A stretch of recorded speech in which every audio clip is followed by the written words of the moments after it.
Dans cette vidéo, je vais vous montrer comment faire des impacts de balles dans des plaques de décor, qu'elles soient faites en aglo, en BA13, c'est-à-dire en plaque de plâtre, ou en contreplaqué, utilisant de petits explosifs spécifiques au cinéma et qui ne peuvent être utilisés que par des gens qui ont le diplôme d'artificier. C'est très important de savoir ça parce qu'on ne peut pas les vendre à des gens qui n'ont pas ce diplôme.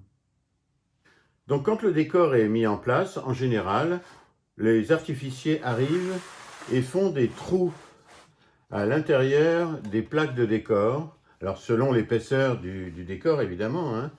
Et ensuite on va placer les petits explosifs. Alors il existe pas mal de types d'explosifs. Voilà.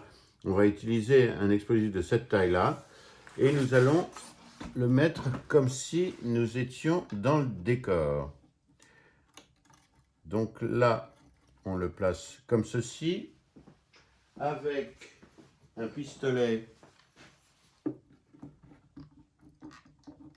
à chaud, on colle l'artifice à l'intérieur, et après, pour faire en sorte d'avoir une cavité d'explosion, on va coller des plaques de bois à l'arrière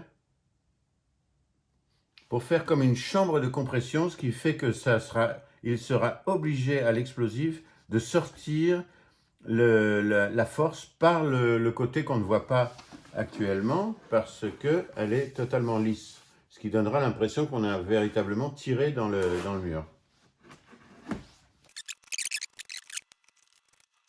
Et là, pour celui-là, je vais mettre un explosif beaucoup plus important pour vous montrer qu'on peut faire du traversant. C'est-à-dire que là, c'est comme si on tirait avec un fusil de chasse. Et vous allez voir que c'est... Donc ça, puisque c'est un traversant, on va mettre assez peu de colle. Mais vous allez voir l'efficacité de la chose, c'est assez impressionnant. Alors voilà comment on met ensemble les fils d'artifice, les fils électriques d'artifice. Il y a une technique très particulière pour ce genre de choses, pour être sûr de ne pas avoir de problème de non-conductivité du courant. Parce que par exemple, si les deux fils se touchent, là c'est sûr que rien ne se passera.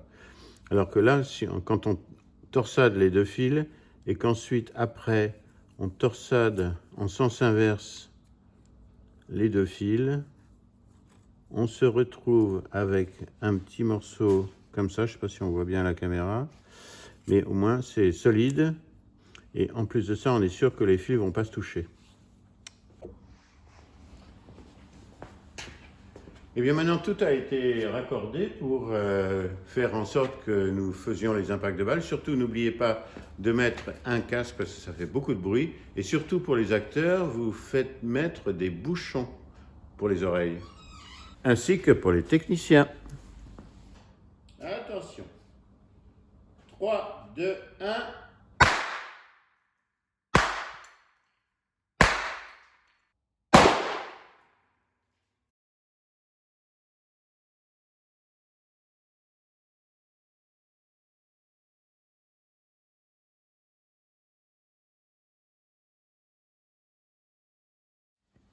Et voilà un petit peu de comment nous faisons des impacts de balles dans le cinéma. Et faites très attention à la sécurité, c'est très important. Évidemment, quand vous voyez un trou comme ça donne plus l'impression d'avoir été fait par un fusil à pompe, c'était un peu l'idée. Ou ça avec des Kalachnikov ou des 9 mm.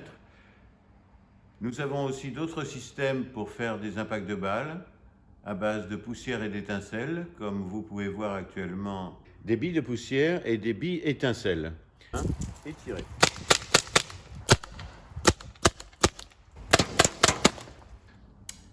Je ferai d'autres vidéos pour vous montrer d'autres astuces du cinéma. À très bientôt. Au revoir.